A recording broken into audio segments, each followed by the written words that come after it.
Presiden Dewan Politik Tertinggi Yaman Mahdi Al-Mashat lontarkan peringatan keras terhadap Amerika Serikat dan Israel, memperingatkan bahwa serangan balasan dari militer Yaman akan sangat menghancurkan.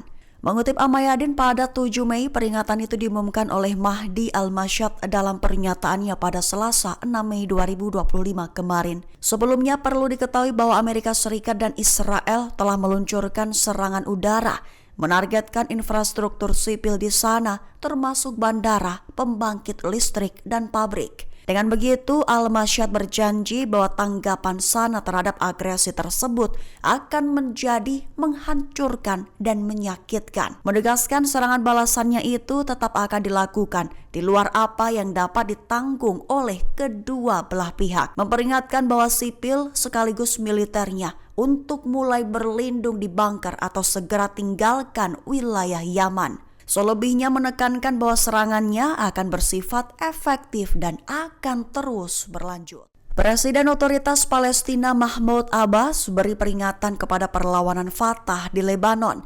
Peringatan itu adalah segera lucuti senjata atau akan menjadi sasaran operasi militer Lebanon secara paksa. Mengutip Tribun News pada 7 Mei, peringatan itu diutarakan oleh Otoritas Palestina sekaligus pemerintah Lebanon. Lebih tepatnya, kedua pihak mengumumkan demilitarisasi dan pelucutan senjata terhadap faksi-faksi Palestina di seluruh Lebanon, termasuk Fatah. Adapun untuk melaksanakan langkah yang dilaporkan itu, dan menurut satu sumber Palestina, Abbas bermaksud membentuk komite keamanan. Tujuannya untuk mengawasi dan menetapkan jadwal bagi proses pelucutan senjata, di mana ia secara khusus menyetujui rencana untuk memindahkan senjata Fatah dari kamp-kamp pengungsi, sembari menawarkan perlindungan politik dan diplomatik selama proses tersebut terjadi. Namun jika mereka menolak menyerahkan senjata, maka mereka dilaporkan akan menjadi sasaran operasi militer Lebanon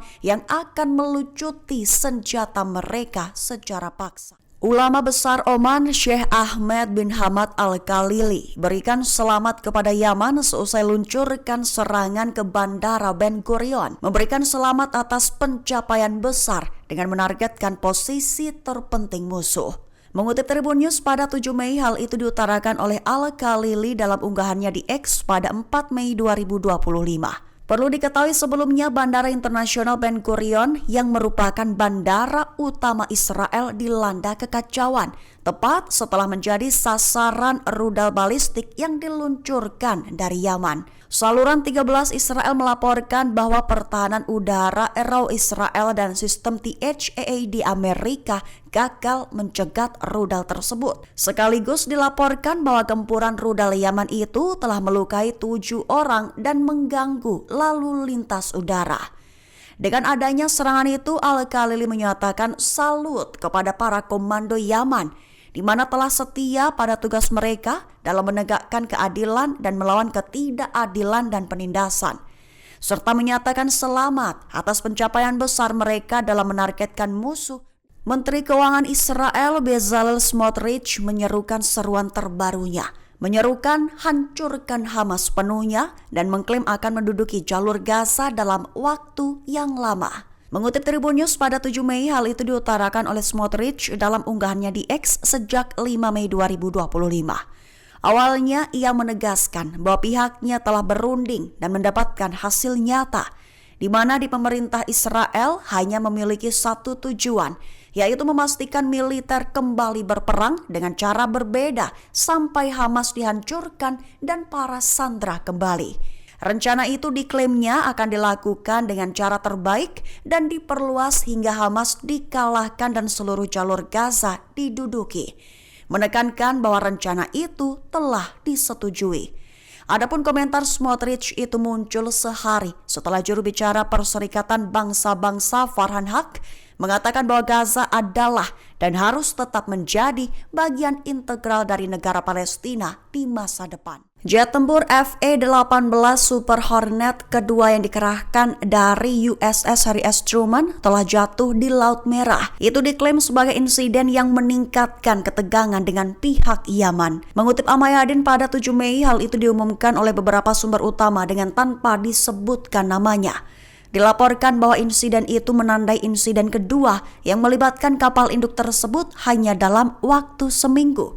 Imbasnya dilaporkan bahwa pesawat itu mengalami kerusakan pada roda penahan saat mencoba mendarat di atas kapal, memaksa pilot dan petugas sistem persenjataan untuk melontarkan diri.